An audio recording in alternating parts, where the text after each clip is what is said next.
Bus ಎಲ್ಲರಿಗೂ ನಮಸ್ಕಾರ. Welcome back to Sagar stories. ಮಗ ಈ ಸೀಸನ್ RCB ಸ್ಕ್ವಾಡ್ ನ ನೋಡ್ತು ಅಂತಂದ್ರೆ ನಮ್ಮ ಹೋಮ್ ಅಲ್ಲಿ ಚಿನ್ನಸ್ವಾಮಿ ಸ್ಟೇಡಿಯಂ ಅಲ್ಲಿ RCB ಬೌಲಿಂಗ್ ತಾಕತ್ನ ತೋರ್ಸೋದಿಕ್ಕೆ ಆಗುತ್ತಾ? ನಮಗೆ ಪ್ರತಿ ಸೀಸನ್ ಕೂಡ ಹೋಮ್ ಅಲ್ಲಿ ತೊಂದರೆ ಆಗೋದು ಏನು ಅಂತಂದ್ರೆ RCB ಬೌಲಿಂಗ್ ತೊಂದರೆನೇ ಆಗೋದು. ನಮಗೆ ಹುಚ್ಚನಾಗಿ ಓಡಿಸ್ಕೊಂತೀವಿ. ಬ್ಯಾಟಿಂಗ್ ಇಂದ ಏನೇ ಕಿತ್ತಿ ಗುಡ್ಡೆ ಹಾಕಿದ್ರು ಕೂಡ ಬೌಲಿಂಗ್ ನಮಗೆ ಕೈ ಹಿಡಿಯೋದಿಲ್ಲ. ಪ್ರತಿಯೊಂದು ಸೀಸನ್ ಇದೇ ಆಗ್ತಾ ಬಂದಿರೋದು.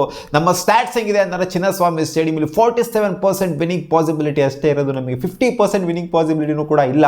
ನಿಮಗೆ ಗೊತ್ತಿರೋ ಹಾಗೆ ನಾವು ಚಿನ್ನಸ್ವಾಮಿ ಸ್ಟೇಡಿಯಂಲಿ ನಮ್ಮ ಹೋಮ್ ಅಂತ ಹೆಸರಿಗೆ ಮಾತ್ರ, ಅದು ಹೋಮ್ ಒಂಥರ ಲೆಕ್ಕಕ್ಕೆ ಬರೋದೇ ಇಲ್ಲ ನಮಗೆ. ಯಾಕಂದ್ರೆ ನಾವು ಮೆಜಾರಿಟಿ ಆಫ್ ದ ಮ್ಯಾಚ್ನ ಇಲ್ಲಿ ಸೋತಿದ್ದೀವಿ. ಆಲ್ಮೋಸ್ಟ್ ಅರ್ಧಕ್ಕಿಂತ ಜಾಸ್ತಿ ಮ್ಯಾಚ್ 47% ಅಂತಂದ್ರೆ ಅರ್ಧಕ್ಕಿಂತ ಮೆಜಾರಿಟಿ ಆಫ್ ದ ಮ್ಯಾಚ್ ನಾವು ಸೋತಿರೋದ್ರಿಂದ ಇಲ್ಲಿ ನಾವು ಹೋಮ್ ಅನ್ಕೊಳೋದು ಅಂದ್ರೆ ಹೋಮೇನೆ, ಬಟ್ ಹೋಮ್ ಅಂತ ನಾವು ಹೆಗ್ಗಳಿಕೆಯಿಂದ ಹೇಳ್ಕೊಳೋದು. ನಾವು ಎಲ್ಲ ಇಲ್ಲಿ ಬಂದ್ರೆ ನಮಗೆ ಸೋಲ್ಸಕ್ಕೆ ಆಗಲ್ಲ ಅಂತ ಹೇಳ್ಕೊಳೋದೆಲ್ಲ ಇಲ್ಲವೇ ಇಲ್ಲ, ಕಥೆನೇ ಇಲ್ಲ. ಇಲ್ಲಿ ಬೇರೆಯವ್ರ ಅಡ್ವಾಂಟೇಜ್ ತಗೊಂಡು ಹೋಗಿರೋದ್ರೆ ಜಾಸ್ತಿ.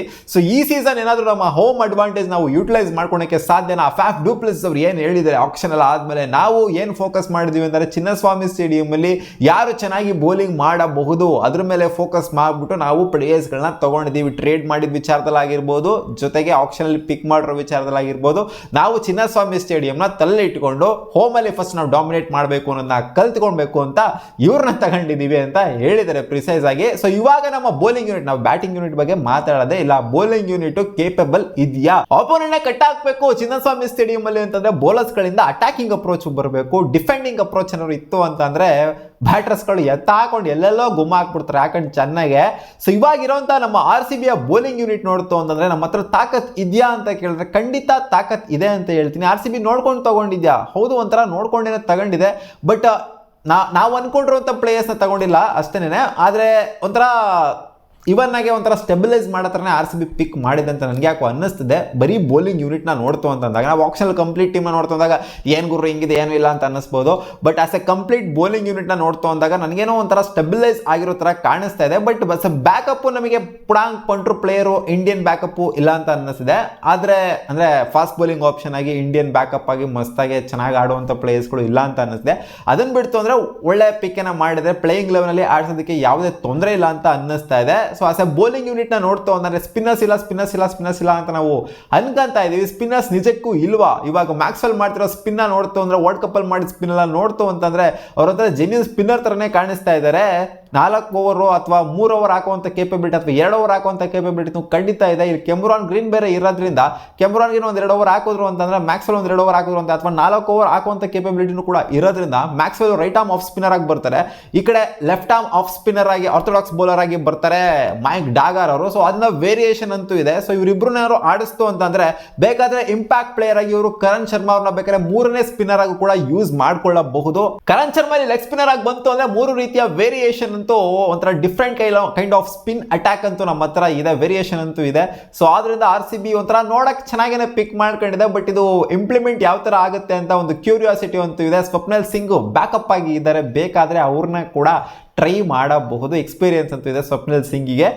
ಹಿಮಾಂಶು ಬೇರೆ ಇದ್ದಾರೆ, ಹಿಮಾಂಶು ಕೂಡ ಸ್ವಲ್ಪ ಅವಕಾಶ ಅಂತ ಕೊಟ್ಟಿದ್ರು. ಹಿಮಾಂಶುನ ಆಡ್ಸೋದು ಡೌಟು, ಬಟ್ ಸ್ವಪ್ನಿಲ್ ಸಿಂಗು ಮತ್ತು ಹಿಮಾಂಶು ಸ್ವಲ್ಪ ಬ್ಯಾಕಪ್ ಆಗೇನೆ ಇರ್ತಾರೆ. ಪ್ರಿಫರೆನ್ಸ್ ಜಾಸ್ತಿ ಕರಣ್ ಶರ್ಮಾ ಕಡೆ ಹೋಗೋದ್ರ ಜೊತೆಗೆ ಮಯಾಂಕ್ ಡಾಗರ್ ಕಡೆನೇ ಹೋಗುತ್ತೆ ಅಂತ ನಾನು ಪರ್ಸನಲಿ ಅನ್ಕೊಂಡಿದ್ದೀನಿ. ಅವ್ರ ಕೈಲಿ ಏನಾದ್ರು ಆಗ್ತಾ ಇಲ್ಲ ಅಂತಂದ್ರೆ ಅವಾಗ ಹಿಮಾಂಶು ಜೊತೆಗೆ ಸ್ವಪ್ನಿಲ್ ಸಿಂಗ್ನ ಟ್ರೈ ಮಾಡುವಂಥ ಸಾಧ್ಯತೆ ಇದೆ. ಇವ್ರನ್ನ ವಾಂಚಿಸ್ಕೊಂತಾರೆ, ಚರ್ಚಿಸ್ಕೊಂತಿದ್ದಾರೆ ಅಂತ ಮಾತ್ರ. ಬಟ್ ಇವ್ರು ಮಯಾಂಕ್ ಡಾಗರ್ ಅವರ ಎಕಾನಮಿ ನೋಡ್ತಾರೆ, ಎಕಾನಮಿ ಸಖತ್ತಾಗಿ ಮೇಂಟೈನ್ ಮಾಡಿದ್ರೆ, ಜೊತೆಗೆ ವಿಕೆಟ್ಸ್ನು ಕೂಡ ಎತ್ತುವಂಥ ಕೇಪಬಿಲಿಟಿ ಇದೆ ಮಯಾಂಕ್ ಡಾಗರ್ಗೆ. ಸೊ ಅದನ್ನ ಪ್ರಿಫರೆನ್ಸ್ ಫಸ್ಟ್ ಮಯಾಂಕ್ ಡಾಗರ್ ಇರ್ತಾರೆ, ಅದಾದ್ಮೇಲೆ ಕರಣ್ ಶರ್ಮಾ ಬರ್ತಾರೆ. ಅದೇ ಹೇಳಿದ್ರೆ ಇಂಪ್ಯಾಕ್ಟ್ ಪ್ಲೇಯರ್ ಆಗಿ ಕರಣ್ ಶರ್ಮಾನು ಯೂಟಿಲೈಸ್ ಮಾಡ್ಕೊಳ್ಳುವಂತ ಸಾಧ್ಯತೆ ಇದೆ ಅಂತ. ಒಟ್ಟಿನಲ್ಲಿ ಸ್ಪಿನ್ ಅಟ್ಯಾಕು ಇಲ್ಲ ಅಂತ ಏನು ಹೇಳ್ತಾ ಇದ್ವಿ, ನನ್ನ ಪ್ರಕಾರ ಸ್ಪಿನ್ ಅಟ್ಯಾಕ್ ಇದೆ. ಆದರೆ ಇದು ಹೆಂಗೆ ಬೂಮ್ ಆಗುತ್ತೆ, ಒಂಥರ ಇದು ವಿಕೆಟ್ಸ್ ಎತ್ತುವಂಥ ಕೇಪಬಿಲಿಟಿ ಕಾಣಿಸುತ್ತಾ ಮ್ಯಾಚ್ ಟೈಮಲ್ಲಿ ಅಂದರೆ ಡಿಫ್ರೆನ್ಸ್ ಅಂತೂ ಇದೆ ನೋಡಿ. ಇವಾಗ ವೇರಿಯೇಷನ್ಗಳಂತೂ ಇದೆ.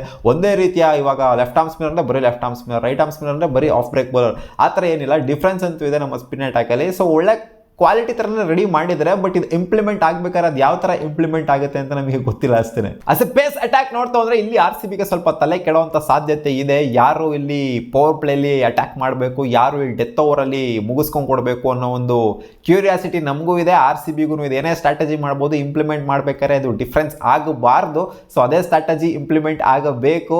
ಸೊ ಇಲ್ಲಿ ಯಾರು ಪವರ್ ಪ್ಲೇಲಿ ಅಟ್ಯಾಕ್ ಮಾಡ್ತಾರೆ, ನಾರ್ಮಲಿ ಸಿರಾಜಣ್ಣ ಮಾಡ್ತಾರೆ, ಸಿರಾಜಣ್ಣ ಜೊತೆಗೆ ಯಾರು ಮಾಡ್ತಾರೆ, ವಿಜಯ್ ಕುಮಾರ್ ವೈಶಾಖ್ ಮಾಡ್ತಾರ ಅಥವಾ ಯಶ್ ದಯಾಳ್ ಮಾಡ್ತಾರ? ಯಾಕಂದ್ರೆ ಡಿಫ್ರೆನ್ಸ್ ಅಂತೂ ಇದೆ. ಯಶ್ ದಯಾಳು ಲೆಫ್ಟ್ ಆರ್ಮ್ ಪೇಸರ್ ಆಗಿರೋದ್ರಿಂದ ಸೊ ಅವ್ರೇನಾದ್ರೂ ಆಡ್ತಾರೆ ಇಲ್ಲಿ ರಿಸ್ ಟೋಪ್ಲೆ ಅವರು ಆಡೋದು ನನ್ನ ಪ್ರಕಾರ ಡೌಟ್ ಕಾಣಿಸ್ತಿದೆ. ಯಾಕಂದರೆ ಎಸ್ ದಯಾಳ್ನ ಹಾಕುವಂಥವ್ರು ಲೆಫ್ಟ್ ಆರ್ಮ್ ಪೇಸರ್ ಆಗಿರೋದ್ರಿಂದ ಅವರು ಕೂಡ ಡಿಫ್ರೆನ್ಸ್ನ ತೊಗೊಂಬರ್ಬೋದು. ಇಲ್ಲಿ ಎಸ್ ದಯಾಳು ಆಡ್ಬಿಟ್ಟು ಇಲ್ಲಿ ಟಾಪ್ಲಿನೂ ಆಡಿಸ್ತೀರಾ ಅಂತಂದರೆ ಅದು ಆಗದಿರೋ ಅಂತ ಕೆಲಸ. ಟಾಪ್ಲಿ ನೀವು ನೋಡಿಲ್ಲ, ನೀವು ಡೆತ್ ಓವರ್ಸ್ಗಳೆಲ್ಲ ಬೌಲಿಂಗ್ ಮಾಡೋದು, ಅವರೆಲ್ಲ ವಿಕೆಟ್ ತೆಗೆಯೋದು, ರೆಸ್ಟ್ರಿಕ್ಟ್ ಮಾಡೋದೆಲ್ಲ ನೋಡಿಲ್ಲ. ಅವ್ರು ಹಿಂಗಿದ್ರು ಪೋಪ್ಲಲ್ಲಿ ಆಡುವಂಥ ಬೌಲರು. ಸೊ ಆ ಜಾಗಕ್ಕೆ ಒಬ್ಬ ಇಂಡಿಯನ್ನೇ ಹಾಕುವಂತು ಅಂದರೆ ಎಸ್ ದಯಾಳ್ನೇ ಹಾಕುವಂತವ್ರೆ ಅಥವಾ ವಿಜಯ್ ಕುಮಾರ್ ವೈಶಾಖ್ನೇ ಹಾಕುವಂತು ಅಂತಂದರೆ ಬೆಟರ್ ಆಗಿರುತ್ತೆ. ಪೋಪ್ಲಲ್ಲಿ ಸಿರಾಜು ಮತ್ತು ಇವರು ಅಟ್ಯಾಕ್ ಮಾಡ್ತು ಅಂತಂದರೆ, ಜೊತೆಗೆ ಸ್ಪಿನ್ನರ್ ಯಾರಾದರೂ ಮ್ಯಾಕ್ಸ್ವೆಲ್ ಅಟ್ಯಾಕ್ ಮಾಡ್ತು ಅಂತಂದರೆ ಸೊ ಚೆನ್ನಾಗಿರುತ್ತೆ. ಕೆಮ್ರಾನ್ ಗ್ರೀನ್ ಕೂಡ ಒಂದು 2 ಓವರ್ ಹಾಕುವಂಥ ಕೇಪಬಿಲಿಟಿ ಇದೆ. ಸೊ ಅದರಿಂದ RCBಗೆ ಬೌಲಿಂಗ್ ಆಪ್ಷನ್ಸ್ ರಿಲೇಟೆಡ್ ಯಾವುದೇ ತೊಂದರೆ ಇಲ್ಲ. ಇಲ್ಲಿ ಮಹಿಪಾಲ್ ಉಮ್ರವ್ರು ಕೂಡ ಬೌಲಿಂಗ್ ಸ್ಪಿನ್ ಹಾಕುವಂಥ ಎಲ್ಲ ಕೇಪಬಿಲಿಟಿ ಇದೆ.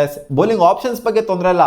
ಬಟ್ ಯಾರು ಇಂಪ್ಯಾಕ್ಟ್ ಮಾಡ್ತಾರೆ, ಆಡಿದ್ರೆ 5 ಜನ ಆಡಿದ್ರು ಪರವಾಗಿಲ್ಲ. ರಾಜಸ್ಥಾನ್ ರಾಯಲ್ಸ್ ಎಷ್ಟೊಂದ್ಸಲಿ ಆಡಿದೆ, 5 ಜನ ಬೌಲರ್ಸ್ಗಳನ್ನ ಇಟ್ಕೊಂಡು ಆಡಿದೆ, ಬಟ್ ಇಂಪ್ಯಾಕ್ಟ್ ಸಾಕಾಗಿ ಮಾಡಿದ್ದಾರೆ. ಆಡಿದ್ರೆ 5 ಜನ ಆಡಿ ಬೇಜಾನ್ ಆಪ್ಷನ್ಸ್ ಅಂತ ನಮ್ಮ RCBಗೆ 7ರಿಂದ 8 ಆಪ್ಷನ್ಸ್ ಅಂತೂ ಜನರೇಟ್ ಆಗೋಗ್ಬಿಡುತ್ತೆ ನಮ್ಮ RCB. ಯಾಕಂದರೆ ಆಲ್ರೌಂಡ್ಸ್ ಚೆನ್ನಾಗಿದ್ದಾರೆ ನಮ್ಮ RCB ಈ ಸಲ. ಸೊ ಬೌಲಿಂಗ್ ಅಂತೂ ಇದೆ, ಬಟ್ ಅದೇ ಹೇಳಿದ್ನಲ್ಲ, ಯಾವ ಥರ ಅವರು ಪರ್ಫಾರ್ಮ್ ಮಾಡ್ತಾರೆ ಮ್ಯಾಚಲ್ಲಿ ಅನ್ನೋದು ಸಿಕ್ಕಾಪಟ್ಟೆ ಕ್ಯೂರಿಯಾಸಿಟಿ ಹುಟ್ಟಿಸ್ಕೊಂಡಿದೆ ಅಷ್ಟೇನೆ. ಬೌಲಿಂಗೇ ಇಲ್ಲ ಅಂತ ಅನ್ಕೊಳಕ್ಕೆ ಹೋಗ್ಬಿಡಿ, ಬೌಲಿಂಗ್ ಖಂಡಿತ ಇದೆ ನಮ್ಮ RCBಯಲ್ಲಿ.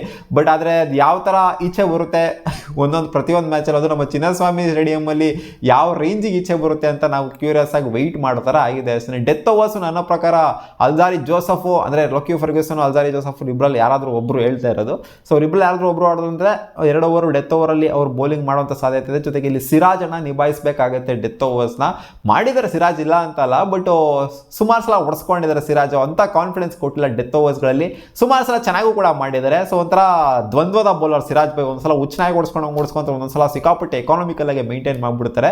ಸೊ ಇಲ್ಲಿ ಹರ್ಷಲ್ ಪಟೇಲ್ ನಮಗೆ ಇರಲಿಲ್ಲ, ಅದು ಒಂದು ಇಲ್ಲಿ ಹೊಡೆತ ಬಿದ್ದಿದೆ ಅಂತ ಹೇಳ್ತಿಲ್ಲ. ಸೊ ಅವ್ರ ಜಾಗಕ್ಕೆ ತಗೊಂಡಿದ್ದಾರೆ, ಒಳ್ಳೆ ಪ್ಲೇಯರ್ಸ್ಗಳೇನೆ. ಬಟ್ ನೋಡೋಣ ಹೆಂಗೆ ಪರ್ಫಾರ್ಮ್ ಮಾಡ್ತಾ ಇರುತ್ತೆ. ಒಟ್ಟಿನಲ್ಲಿ ನಮ್ಮ RCBಯ ಬೌಲಿಂಗ್ ಅಟ್ಯಾಕೇ ಇಲ್ಲ, ಬೌಲಿಂಗೇ ಚೆನ್ನಾಗಿಲ್ಲ. ಹೌದು, ಭಯ ಹುಟ್ಟಿಸೋಂಥ ಬೌಲರ್ಗಳು ಕಾಣಿಸ್ತಾ ಇಲ್ಲ ಇವಾಗ. ಬುಮ್ರಾ ಥರ, ಶಮಿ ಥರ, ಇಲ್ಲಾಗವರು ಬಂದಾಂದ್ರೆ ವಿಕೆಟ್ ಎತ್ಬಿಟ್ಟವನು ಅಂತ ಭಯ ಹುಟ್ಟಿಸೋ ಥರ ಬೌಲರ್ಸ್ಗಳು ಕಾಣಿಸ್ತಾ ಇರ್ಬೋದು.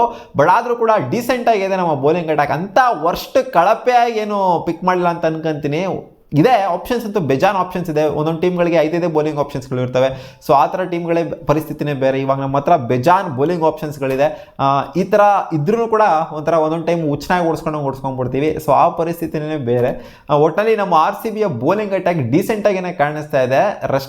ಅಪೋನೆಂಟ್ನ ರೆಸ್ಟ್ರಿಕ್ಟ್ ಮಾಡ್ಬೋದಾ ಕೇಪಬಿಲಿಟಿ ಕಾಣಿಸ್ತಾ ಇದೆ. ಹೌದು, ಕೇಪಬಿಲಿಟಿ ಅಂತೂ ಕಾಣಿಸ್ತಿದೆ. ಯಾಕಂದರೆ ಇಲ್ಲಿ ಸ್ಪಿನ್ನರ್ ಆಗಿ ಮಯಾಂಕ್ ಡಾಗರ್ ಸಿಕ್ಕಾಪಟ್ಟೆ ಎಕಾನಮಿಕಲ್ ಆಗಿ ಬೌಲಿಂಗ್ ಮಾಡಿದ್ದಾರೆ ರೀಸೆಂಟಾಗಿ ಆಡಿದಂಥ ಗೇಮ್ಗಳಲ್ಲಿ. ಸೊ ಅದರಿಂದ ಸ್ಪಿನ್ನರ್ ಇವರು ಮತ್ತು ಮ್ಯಾಕ್ಸ್ವೆಲ್ ಸೇರ್ಕೊಂತವ್ರೆ. ಮ್ಯಾಕ್ಸಿ ಕೂಡ ಅಷ್ಟೊಂದೇನು ಈಸಿಯಾಗಿ ಕೊಡೋದಿಲ್ಲ ಬಾಲ್ನ ಹೊಡೆಯೋದಕ್ಕೆ. ಸೊ ಇಬ್ಬರು ಸೇರ್ಕೊಂತು ಅಂದರೆ ನನ್ನ ಪ್ರಕಾರ ಸ್ಪಿನ್ ಅಟ್ಯಾಕಲ್ಲೂ ಕೂಡ ಒಂದು ಕಂಟ್ರೋಲ್ನ ತೊಗೊಂಬರ್ಬೋದು ಅಂತ ಅನ್ನಿಸ್ತಾ ಇದೆ, ಬೇರೆಯವ್ರಿಗೆ ಕಂಪೇರ್ ಮಾಡ್ತು ಅಂತ ಅಂದರೆ.